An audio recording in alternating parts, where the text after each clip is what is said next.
How we doing, friends? This is Obi from Throdle. Now, what do we have? We have an astounding RC 350 Lexus. First, you'll notice this is not a 6-cylinder.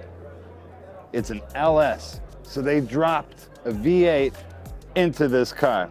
Look at all this gorgeous carbon fiber, and I tell you what, the Lexus grille, you may not like it, but I sure as hell love it. Now let's check some other things out.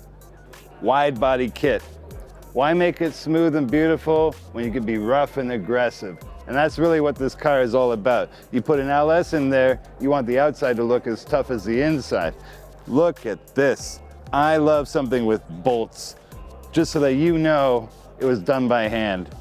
Gorgeous splitters, look at these wheels. And then the inside has one of my favorite custom features ever. I'm a bit of a Star Wars freak. My name's Obi, and what we have inside is a genuine Stormtrooper shift knob. Just amazing. Now, if you didn't think this LS had enough horsepower, we got some more stuff out back here. And you know what we have?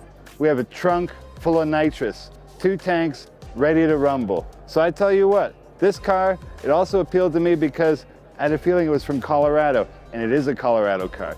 I don't know if they drive it in the snow in the mountains, but if they do, they're my heroes. Either way, let us know what you think about this gorgeous Lexus. Leave your comments down below, and we'll see you next time.